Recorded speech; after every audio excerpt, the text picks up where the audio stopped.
I've spent the last month documenting and releasing videos about my journey to learn how to be a game dev. So how did it go, and what would I do differently?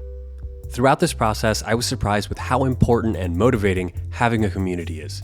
I thought of saving this point for last, but I wanted to thank you all up front for viewing my content and interacting with me in the comments.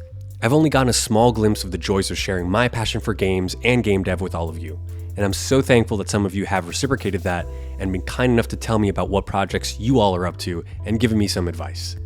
I've been checking out devlogs on YouTube and other forms of social media, and it's been really good to see for me all the sorts of devs that are chipping away at their projects with a whole spectrum of experience and skill sets. I tend to be a very introverted person, don't want to get out of my house much, so I know I haven't been the best at reaching out and connecting with other devs. But just like game dev, that's a skill I'm going to keep working on. I hope you stick around. So besides community, the next thing I would tell myself if I could go back in time is the importance of resources and tools. Much of the fear and intimidation that comes with starting game development is in all the different roles you must fill if you're doing this solo. And for the most part, I was solo. If I could travel back in time to 2 years ago when I first thought about trying to make my own game, this is what I would share with myself. r/gamedev has a no-nonsense how to get started guide with everything you can imagine regarding tools and resources to get you started. It's great for people with a range of different backgrounds, and there are way more resources than just the ones I'm about to mention. Kenny and opengameart.org are two fantastic places to get all sorts of cool looking assets. Whether they're for temporary assets for your prototype or repurposed and adapted to the game you want to make.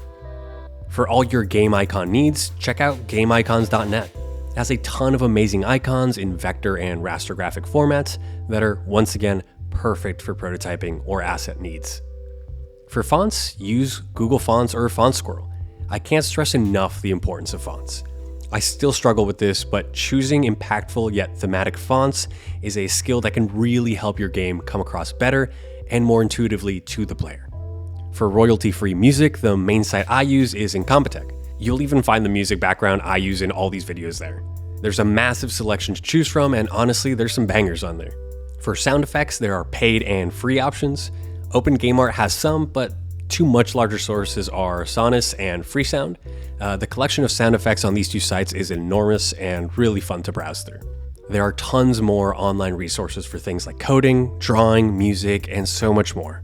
So I've only scratched the surface here, and all the links of the resources I already mentioned will be in the description below, so please feel free to check those out. If you've been keeping up with my journey, you should have heard plenty of times already that I currently use Godot, but I dabbled in using Unity and Unreal prior. I spent months using Unity Learn and following all those how to make your first game in X engine tutorials. And if I were to go back, I'd do it the same way all over again. I can't stress it enough that engines are tools, and you need to spend time fumbling about to gain your footing and learn what you like and what you don't. You can't learn a process or skill, let alone master it, without learning the fundamentals. This goes for not just game dev, but as you learn the fundamentals of whatever game engine you choose, you begin to understand its capabilities and its limitations. Once you've understood those limitations, you have enough to begin thinking of how to get around them and push systems and creative ideas beyond the current boundaries. And to me, that's what game dev is about. Having stories to tell and experiences to share can push you to one day make your dream game. So start making games. And don't start with your dream game, instead make smaller prototypes, have those prototypes be subpar, and then make another one, and keep going. Fail and fail again, so that eventually you can succeed. Another part of my game dev journey I would not change was struggling through all the prototypes I've documented in these Rookie Dev Chronicles. I started by making Pong as my first game in Unity. I stayed away from tutorials if I could help it, and only looked for help when I got stuck. Then I made an arcade game I called Dodge Dodge Revolution, and it was slightly more complicated than Pong, but still well within my grasp at that point in time. Then the switch to Godot by remaking Brick Breaker or Breakout.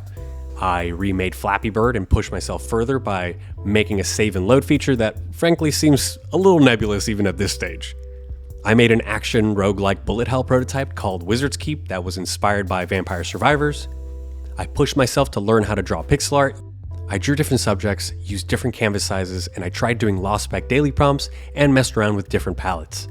Then I made a platformer, thinking this would finally be an easy first full game, only to realize the scope of what that actually entailed. I even made some prototypes and smaller projects that didn't make it on video. One was an office-themed bullet hell prototype. Another one I started was a text-based space simulator. And I've gotten around to making things like random name and description generators. As I progressed, getting more and more accomplished as the prototypes ramped in complexity, I had a ton of fun. Don't get me wrong, there were plenty of times that I had mystery errors and bugs or couldn't figure out how to actually implement a feature critical to the entire game, but I persevered. And now each and every one of those mistakes and hours of wanting to pull my hair out, they've become part of my experience. And the next time I won't make the same mistake. Instead, I'll make new ones and push the boundaries of my knowledge, like I've said before. And that brings me to my next lesson. And I think the one I needed to work and hear about the most, consistency. Listen, I know I don't have to tell you why consistency is key, why continual progression, development, and refinement will help you improve as a game dev. But man, is this still difficult. I've alluded to or mentioned it in previous videos, but I actually started the push to learn game development back in 2022. Well, the initial idea came in 2022, but I didn't get to actually dig in and start learning about the world of game dev until 2023. And then even more came up. 3 moves, graduations, starting a job, getting used to a new schedule, and then trying and failing to manage my work-life balance. All this resulted in where I am now, writing this at the end of April 2025, having learned so much and squeezed as much out of the few brain cells I have left into my hobby and passions. And as I've published more and more videos, I know one thing for certain. I'm having a lot of fun doing this. But besides that, there are still several uncertainties and hopes I've come to know regarding publishing my game dev content on YouTube. This channel keeps me motivated and honest about my goals. Sometimes it does feel lonely, like I'm yelling about the thing I made out into the void. But sometimes the void answers back, and sometimes it connects me with all of you. I want to make good games, and I want to make good YouTube videos too. And I'm gonna fall short of my expectations, a lot. But time is valuable, and that is why I want to spend it doing what I enjoy. So I want to be respectful of your time too. As of writing this, my channel has 70 watch hours on YouTube, and compared to bigger YouTube channels, that's nothing, but it's a crazy amount when you think about how much time that actually is. How I've taken days of your time so that you can watch a dumb little video of mine. What that means is I need to provide you with value. I need to make videos that don't waste your precious time, that do share the joy and passion I have, and hopefully give you some motivation to do the same. Use these videos like every other resource I mentioned before. Use it as motivation. Use it as a metric for how far you've come or how far you have yet to go. Leave it on the background as a way to dedicate time to what you want to do. So what comes next? I'm very excited to announce that the next video you see from me is going to be the start of my very first devlog. I'm going to make a game. And the goal is to keep you in the know during my process, keep me accountable, and to show off my progress in a way that gives you a chance to see if that will be something you would be interested in one day playing. I have a few other styles of videos I also want to try out, so keep an eye out for those since they'll still be related to game dev, but slightly deviate from what I've published so far. I'm excited for what comes next, and I'm proud to wrap up my beginner game dev journey. All that's left is to put my money where my mouth is and release a game and actually call myself a game dev. Thank you so much for sticking around, and if you liked the video, please consider leaving a like and subscribing, and don't forget to check out my other videos in this series. I know the future is going to have a lot in store, and I'd be thrilled to have you tag along. Until next time, goodbye.